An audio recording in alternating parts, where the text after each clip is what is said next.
যাকাতুল ফিতর বলেন কিংবা সাদকাতুল ফিতর বলেন, খাদ্য দ্রব্য দিয়ে আদায় করতে হবে। কারণ বুখারী শরীফের 1503 নম্বর হাদিস ইবনে উমর বর্ণনা করছেন, সে হাদিসে খাদ্য দ্রব্যের কথা এসেছে।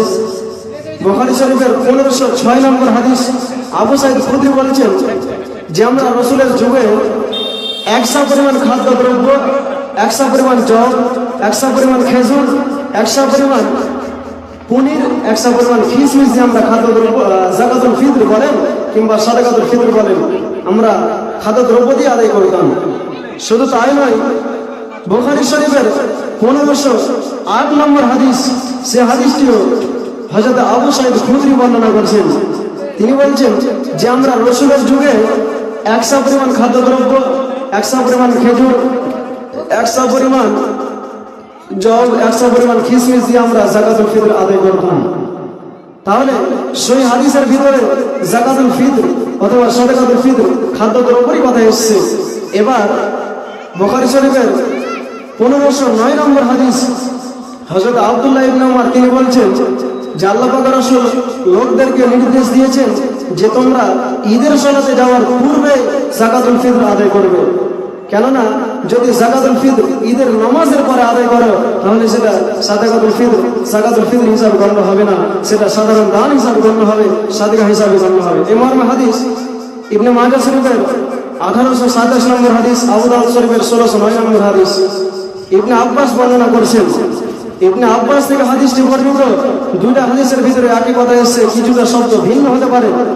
দুই হাদিসের ভিতরে আল্লাহ পাক রাসূল বললেন যে কোনো ব্যক্তি যদি ঈদের সালাতের পূর্বে যাকাতুল ফিতর আদায় করে তাহলে সেটা সুন্নাহ মোতাবেক হবে, সেটা যাকাতুল ফিতর হিসাবে গণ্য হবে। যদি ঈদের সালাতের নামাজের পরে করে তাহলে সেটা সাধারণ দান হিসাবে গণ্য হবে, সেটা সাধারণ দান হিসাবে গণ্য হবে, সাদকা হিসাবে গণ্য হবে। তাহলে যাকাতুল ফিতর বলেন, সাদকাতুল ফিতর বলেন, আমাদেরকে আদায় করতে হবে কি দিয়ে? যে খাদ্য দ্রব্য দিয়ে আদায় করতে হবে।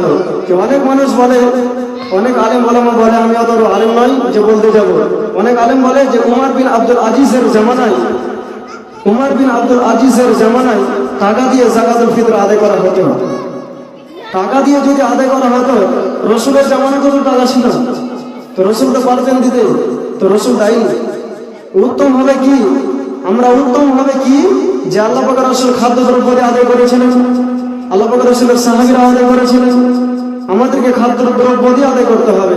এখন আমরা কি করি যে যাকাতুল ফিতর যখন আদায় করি, রোজা এখনো 10 দিন বাকি আছে, 5 দিন বাকি আছে, আমরা ফিতরা দিয়ে দিলাম। ফিতরা মানে কি জানেন? ফিতরা মানে রোজা ওয়াক, রোজা শেষ, এখন তো 10 দিন আগেই তো আপনি ফিতরা দিয়ে দিলেন, এখন তো আপনার এখনো 10টা রোজা আছে, 5টা রোজা আছে, তাহলে আপনার কেমন করে রোজা বন্ধ হলো? কেমন করে রোজা অফ হলো? তাহলে উত্তম হবে 1 থেকে 2 দিন পূর্বে যাকাতুল ফিতর, সাদকাতুল ফিতর আদায় করবেন। সবচেয়ে উত্তম হবে যে ঈদুল ফিতর নামাজে যাওয়ার পূর্বে আদায় করা সবচেয়ে ভালো, উত্তম। সবচেয়ে যদি টাকা দিয়ে ফিতর আদায় করা হতো, যেমন আপনাকে বলি যে মাহে রমজান মাসে আমরা যে তারাবি বলি, তাহাজ্জুদ বলেন, কিয়ামুল লাইল বলেন, যাই বলেন,